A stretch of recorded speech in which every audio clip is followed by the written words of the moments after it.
my title slide image has an illustration, a cartographic illustration done by Harold Fisk in the 1950s for the USGS. And it shows where the Arkansas River meets the Mississippi River. And what I love about this image is it shows all the different historic channels that these rivers have occupied. And we begin to get a sense of the changing nature and the very variable nature of these river systems. And that is actually indicative of a healthy river ecology. And as conservationists, we work to protect these ecologies, and that's one of the things that I want to talk about today, how we deal with problems of ecology in the conservation field. I also want to talk about problems of supply, which Armando has mentioned. So we're going to cover problems of supply, problems of ecology, some of the emerging frameworks that conservation practitioners are working within. So my work in Colorado took place on the Arkansas River, the Arkansas River watershed, the river itself and its tributaries. You can see right here, it is the second longest tributary of the Mississippi River system. The Arkansas, where I work, is in a very dry region. It is west of the 100th meridian, where we generally see less than 20 inches of rainfall a year.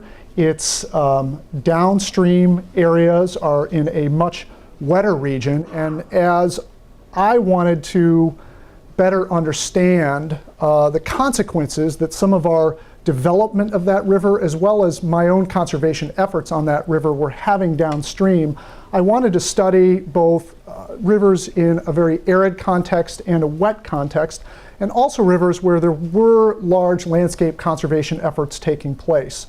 So I had an opportunity to look this year at some work that is being done on the Colorado River, as well as the Connecticut River, our largest watershed here in New England, and also the most dammed watershed in North America. A couple pieces of note about these rivers. Of course, the Colorado, we think of the number of decades that have gone on where the river does not meet the sea at its delta. The Arkansas, we have one of the most expensive Army Corps of Engineers projects ever constructed on this river, and the Connecticut, as I mentioned, has the greatest number of dams of any watershed in North America. And when we think about supply problems, really we think of the West, we think of this area beyond the 100th meridian, and the water law framework that we work with out west is a little different than the framework out here. Out here, under the riparian doctrine, if you have property and a river is flowing through your property, you have a right to reasonably use water from that system. Out west, that is not the case. You may have a river flowing through your property. You may have no rights to the water in that river. Likewise, you may have a property that is not bordering a river, and you may have rights to supplies from that system. And the way you develop a water right is actually to develop the system and appropriate that water for beneficial use.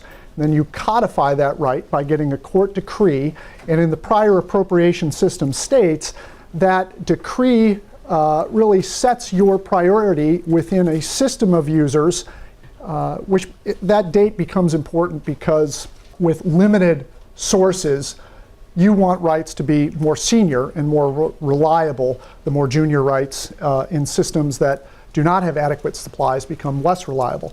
So a couple things to note as we move into this talk about supply and ecology, but particularly supply. These water rights, they are a private property interest out west. They can be bought, sold, traded, inherited, and that becomes a very important consideration to the work of conservationists.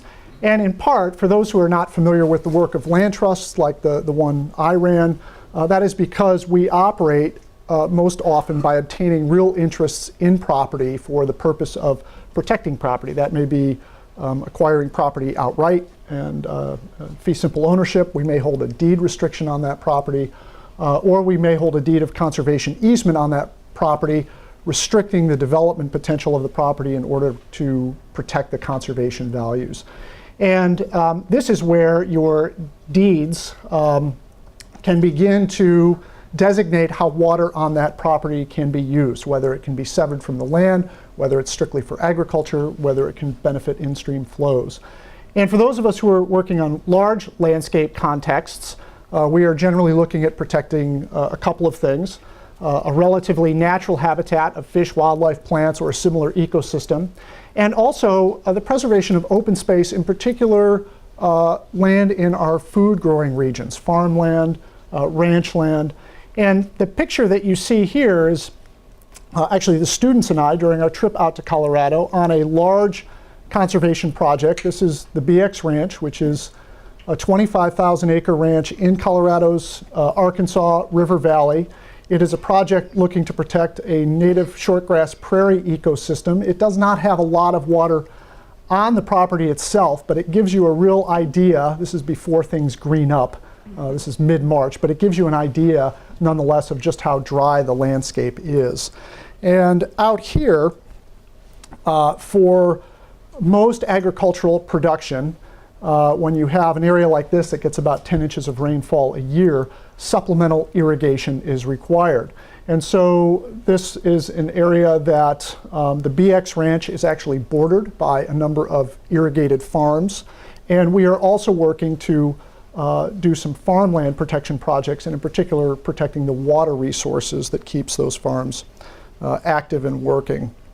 So let's move into some of the problems of supply that we see on this system. And I'm going to talk about the problems of supply in the dry region, and then discuss the major problem that we're seeing on the Arkansas. And then we're going to take a journey downstream, following this freshwater journey to essentially the point it ends in the Mississippi Delta, and we're going to explore a problem, an ecological problem that we have down there. Then we'll retrace our steps and look at, again, some of the conservation frameworks. Now, I thought I would share with you some articles that my Democratic-leaning mother and my Republican-leaning stepfather have sent me over the course of the year, highlighting just where our supply problems lie. If you read this article, this op-ed piece in the New York Times, you will see that this much can safely be said: agriculture consumes more than its fair share of water. If you read the next article in the High Country News, you see the finger put on the growing cities along the west, in particular along Colorado's Front Range. Farmers have been using the same amount of water for many, many years. It's the cities where the problem lies.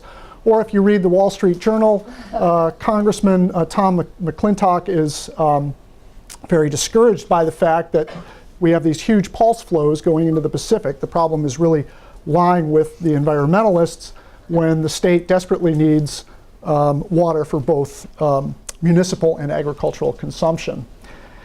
Now, the pulse flows on the Colorado are occurring in a river that we typically think of, as Armando has mentioned, where we have demand starting to exceed supply. And in fact, this line right here shows the demand on the system exceeding supply for the first time in 2002. This does not mean it's necessarily hasn't been over appropriated before that. This is somewhat of a coin of phrase up here.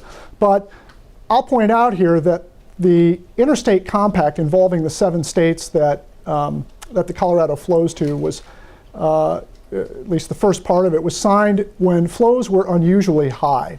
And it allocated the water between different parts of the basin according to these high flows. Well, we know now that really the flows are much lower than projected. We also know that they are probably going to continue to decrease the supply in the advent of climate change, and our demand is increasing.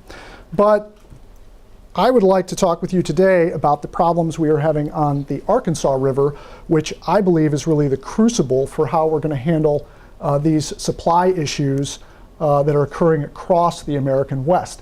This is a river that has been over-appropriated and facing some significant supply hurdles for a very long time.